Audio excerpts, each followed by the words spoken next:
I'm gonna do one more video today because I don't know, I am not done talking and I want to chat a little bit more about books. So I'm going to talk about the biggest disappointments throughout my year. It's actually not that many, so I'm currently at about 155 books for the year. And while there's some books that were just very okay, maybe they just weren't for me, there were 15 books that really stood out to me as being the biggest disappointments for me this year. So again, I'm gonna go in the order from when I started reading them. So again, from January to December. So that's gonna be kind of the only way that they're organized. It's not like from most disappointing to least. The first book being Eight Perfect Murders by Peter Swanson. I liked the idea of a murderer copying the murder techniques from other thrillers. I think it would have worked a little bit better for me had I read those books, but I also found it to drag on for so long. To be fair, this was my first audiobook, and I think I was just getting into the groove of like what speed I should listen to it. What should I be doing when I listen to an audiobook? Because I realized that I'm not naturally like an auditory learner or absorber of information. And so for me to listen to an audiobook now, I know I could be cleaning, I could be driving, I could be walking my dog. Like it has to be something that's very mindless that doesn't involve so much thought, but I can't just listen to an audiobook when I'm actually like actively doing something because I miss out on a lot of information. So this personally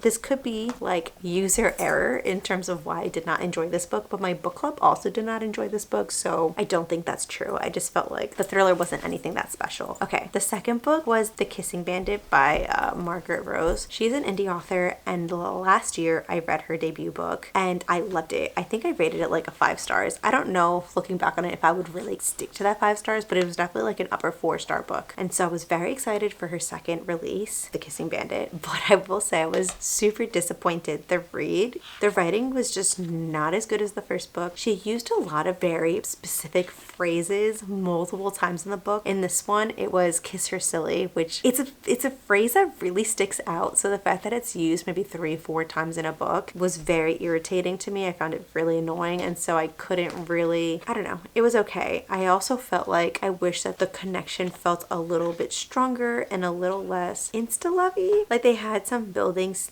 like moments, but it just, I don't know, the writing just wasn't it for me. And so I rated this one really low, and again, it was just a huge disappointment compared to the first release that she made. The third one being The Mortgage of Convenience by Danny McLean. So this is my first time reading a book by her, and I don't know if she's just not the author for me. I don't know if I just chose the wrong book. I did not like this at all. It was a brother's best friend, younger sister trope. It is a marriage of convenience, or I mean, not even a marriage of convenience. It is a like forced proximity because they rent. She helps him buy a house by being his co-signer, and in the end he's like, okay, this house is actually both of ours, it's 50-50, and so be roommates and like we're gonna live in this house together and like repair it the way we want to and stuff like that. And she is a writer, a ghostwriter actually, but she's working on like her own novel. So I liked the plot points of the story, but the execution was just not good. And the way she described the male main character as like this wolf, and this, it was just very cringy. I completely skipped over the spy scenes because I immediately realized they're not for me. Like they were just not very well written. They were not believable. They made me cringe. They did not feel like ooh la la. They were like ugh. And so, sorry, I was checking my dog. And so this book was just a hard pass for me. My best friend did read some other books on her lineup, and she's like, they're cute, but they're not great. So I just didn't end up trying her books again, because a lot of the time I feel like some authors just have like a one-off, like that they're not very good. You know, they're just trying to find like their pacing and they get better with time. But the fact that my best friend read 3 of her other books and didn't say that they were very good, I have other things that I know I want to read that are going to be good, so I just never continued on. So that one was a big disappointment for me. So I'm going to lump these 3 books into like the same category. So I received an R for That First Flight by Jen Mahone.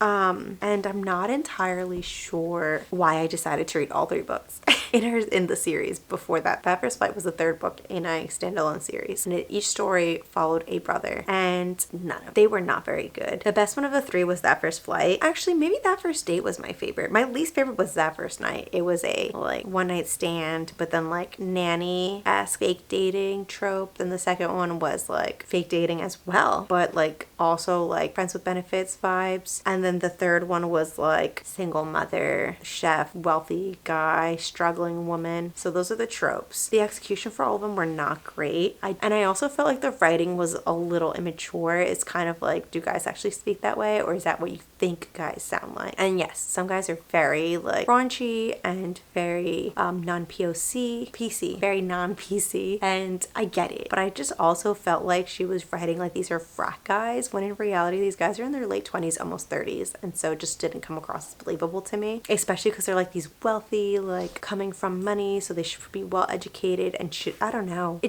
I did not like it. And like I feel like they flipped very quickly. They were like, the growth didn't show up. It's just kind of like, I don't know. They just kind of changed without showing the growth as to why they changed, which I don't like at all. I kind of like, again, that slow burn. If they're going to change, I want to see the growth. I want to see the change, and that it just missed a lot of it. So hard pass. Then it is Surprisingly Us by Erin Hawkins. I have read all of her releases. I believe there are 4 in the series, and Surprisingly Us was the final book in the series. Now, I feel like her books got progressively better each book. Like, I think the third one was my favorite, or the second one. The second and the third ones were really fun and super good, and like, again, I enjoyed the characters, I enjoyed the plot. Like, they were fun and funny and like quick, but like also had some like substance to it. And this one I did not like. This was supposed to be like asshole guy and like goody goody two shoes and a fake dating tip scenario, but it's hard to like a guy when they're genuinely an asshole. Like, he is not grumpy, he's not slightly mean, he is cruel, and he was really like super douchey. And the way he spoke about the female character who he supposedly liked in such a vulgar way, just it kind of made it really difficult to like him, because I also didn't see like where the growth came from. Like, it just kind of went like full 180 overnight when he's like, oh shit, I fucked up, let me be good now. But that's not really how it works when you fuck up so badly. And so the romance was completely unbelievable. I felt like the female character could do way better. I was not rooting for them, and so there was nothing wrong with the writing, but I did not like the characters. And so for romance, I feel like that's an essential thing. Like, you need to like them. So not for me. Then I read a book that is raved all over Bookstagram, Booktube, everything. A Not So Me Cute by Megan Quinn. I don't know if this is one of her early releases. I don't know if I've read something else by her before, but I did not really like this. I felt like it gave me Wattpad vibes almost, like very amateur writing. The characters were very like, you know, like that I'm so quirky. That's what it gives me. Like, I'm so quirky and different. She didn't really give I'm not like other girls, but she gave like that I'm so quirky, like 2010 Tumblr era, like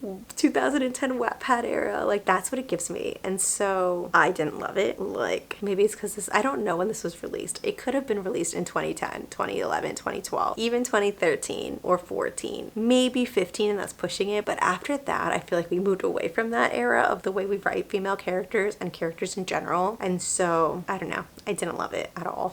I don't know if the rest of the series will get better. It's possible that it does get better. I just don't think I'm ever going to continue the series again because I didn't love the first book. So, oops. Then I read a book. So I read a short story by this. I think it's Sarah Wilson. Let me see. I have to look it up because I have no idea, honestly. Yeah, it's Sarah Wilson. So I read a short story by her because she did a whole bunch of like those Amazon short stories. Like, there was one by Abby Jimenez. There was one by Christina Lauren. Ashley Poston did one. So it was a whole bunch of really fun ones. And then Sarah Wilson did one, and I really enjoyed her writing. And so I decided, I actually think I received an ARC for it, but I also chose it as my Amazon Prime reading book. It was Hypnotized by Love by her. And it gave me Meg Cabot vibes. If you grew up reading Meg Cabot in high school, like, you know what I'm talking about. It was very juvenile. So if I was a girl who's a hypnotist and she had so her childhood best friend comes back into town and he's hot and all this stuff, but they didn't end in the best terms because he asked her out to like formal or to like a date or something, and he stood her up. And so she ends up like hating him for a long time, but he's back in town now, and this is about 10 years later. So they're almost 30. And so she hates him, and his mom, I think, ends up creating an appointment for her to hypnotize him because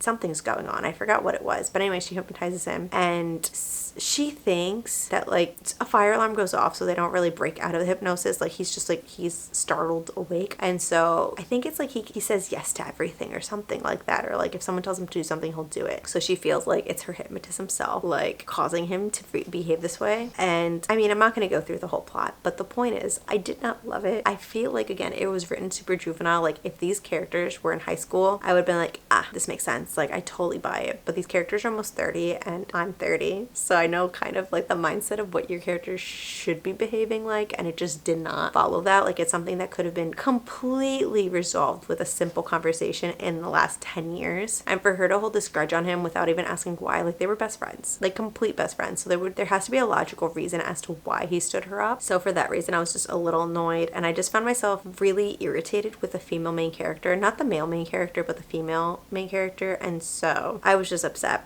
especially after reading the short story and really enjoying it. I just felt like she had a lot of potential, and maybe I'll give her a try again, but I did not like this book that much. Okay, next up is The Love Algorithm. Which one is that one? I don't even remember. That kind of shows you how disappointing it was. I don't even remember the name. Oh, it's Camilla Isley's book. I love her. She's an I've probably mentioned her time and time again. She's an author that I was reading when I was in college when I had no money. Her books were available on iBooks for free, so I would read it on my iPad because I didn't have money to buy a whole bunch of books all the time. And so I grew up reading like they're short, they're cheesy, they're just like Hallmark movies in a book, but in the best way. Like, I found her characters to be genuinely funny or silly. Most of her characters are very likable, and so I liked them because they're also like books you could read like in a sitting. Not that they're super short, but they're not very long. They're about maybe 300 pages, like almost even. But I read The Love Algorithm, which I was really excited for because it involved a woman in STEM, and so that always intrigues me, like women in science, like character books. And give me one second, my dog wants to go outside. Okay,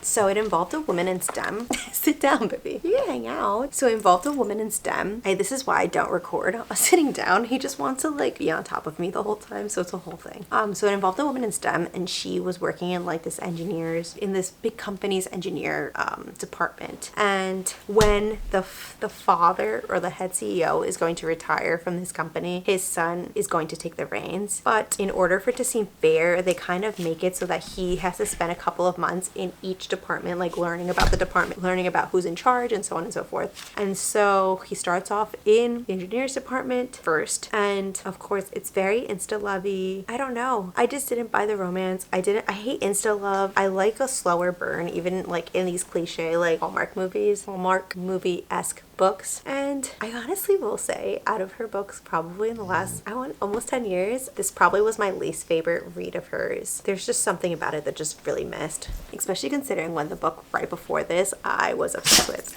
I thought it was so good, and so it's just very opposite compared to the last book, so not my favorite. Okay, the next book was Riding the Sugar High by Letizia Larini. I love her.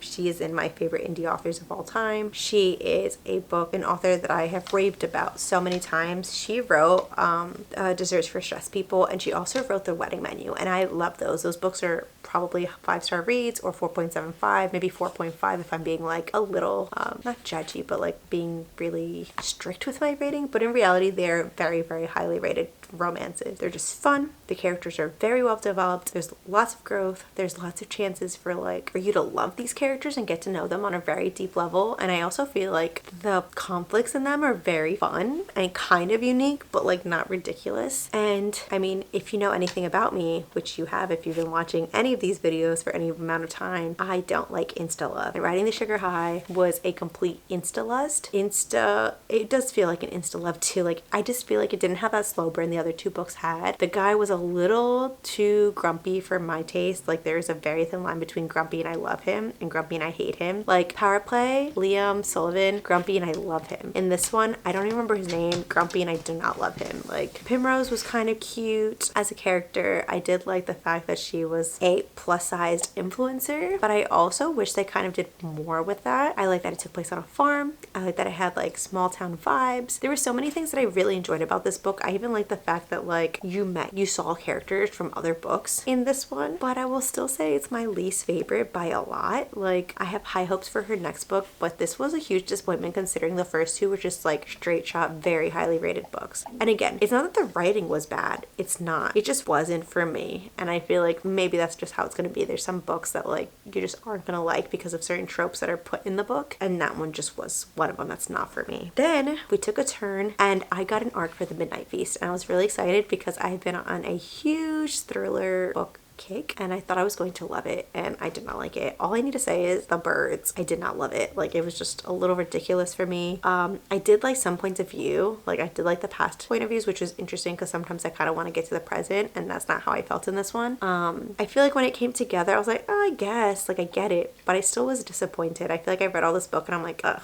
now what? So just not my favorite. And then I actually set this in my unhaul books collection, but Funny Feelings by Tara DeWitt is in my most disappointing books of the year. I think I mentioned this, but I read 3 of her books this year. I read Funny Feelings, Savor It, and The Co-op, and I loved Savor It, and I really enjoyed The Co-op, and Funny Feelings just completely missed the mark for me. I feel like the relationship was just not believable. I feel like I liked the idea of like the tropes that were used, and I liked plot, but something was missing that the other ones were not. I think it's missing that bit of like slow burn extra getting to know each other, and even though you get flashbacks where you get to know them, I also kind of wish there's something more. I feel like it's a friends to lovers romance, so I don't really like that whole thing of like we've known each other for 10 years and I'm in love with them and I've been in love with them forever, and they don't want to make a move and they're not sure if this person feels the same, and it's just very, I don't know, I don't really like that trope. I think that's maybe what it comes down to, but for me the relationship just wasn't believable. I feel like it's really, and I kind of want to read a really good age gap romance. I did like Dashing All the Way by Chelsea Curto, but that's also a short story. I kind of want to read like an age gap romance where it's like longer and a little more developed, so hopefully someone that I love writes one soon, because again, this one missed the mark, and I can't name off the top of my head an age gap romance and I'm like, wow, that was really well done. So it just wasn't for me. I know people love this story, which makes it even more disappointing to rate it really low, but what am I gonna do? Then we went back to thriller and I read Riley Sager's new release, Middle of the Night. I did not love it. It was okay. I feel like it was just kind of boring. I wish like more could be done, and also I feel like the reveal was just very anticlimactic.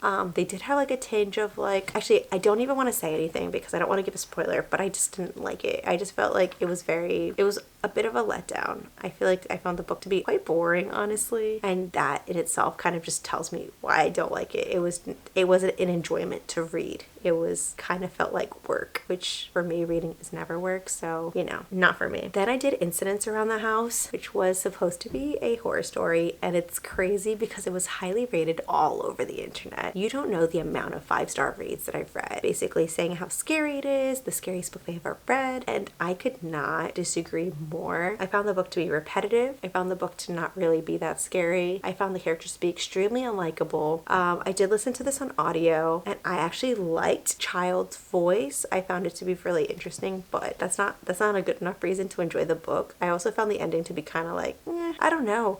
I did so this was one of our book club books, and I did say to my book club that I think it might have been a better movie, like a screenplay, than a book, or maybe it was a screenplay that was turned into a book, but it kind of sucked. Like, I think I rated it like a 2-point-something stars. Not good. Like, I wouldn't recommend it. I wouldn't reread it. I want to forget it exists, honestly. Every time I see the cover, I'm like, that's so crazy that people rate this so highly, because it's not good at all. I'm ready on number 14 out of my 15, but this one's kind of sad. It was Daydream by Hannah Grace. I read the first one, Icebreaker, and I enjoyed it. I felt like Icebreaker was kind of like a smutty, not heavy on the plot, a little bit like trying to be too PC and too diverse and too like, let me put all these minorities and all of these random tropes and all these things into a book, and I did not like that. But I still enjoyed the book overall when I felt like she wasn't trying too hard. And then we got into Wildfire, and I was obsessed with it. It had all of the ingredients of a romance I loved. It was a slow burn. You generally got to know the characters.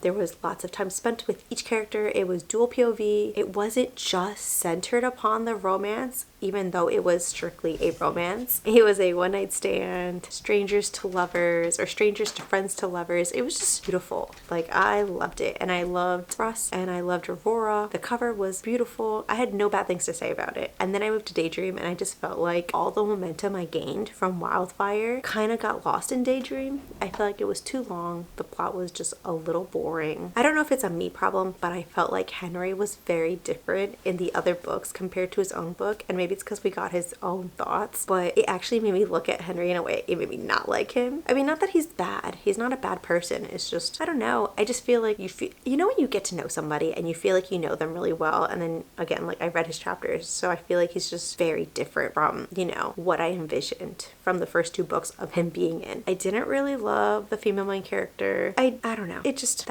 hard pass. I don't know. It was just okay. I feel like it was very boring and disappointing considering I think I put it on too high of a pedestal. I think I was anticipating it to be really good, and I think that's why I was let down. I feel like with Icebreaker to Wildfire, I went into Wildfire thinking it was going to be like Icebreaker, and then when it wasn't, I was pleasantly surprised because it was so much more. No, wait. And so I feel like that's the opposite happened then. Because Wildfire was so good, I went into high hopes with Daydreamer, and I should have had lower expectations. So, you know, I know some people really enjoyed it, and I'm not unhauling it only because it has a really beautiful cover, but I probably will get rid of it at some point because I think someone else will appreciate it a lot more than I did. The last book on my list is The Wedding Witch by Erin Sterling. So I read all 3 books in this series, and it is lacking in so many ways.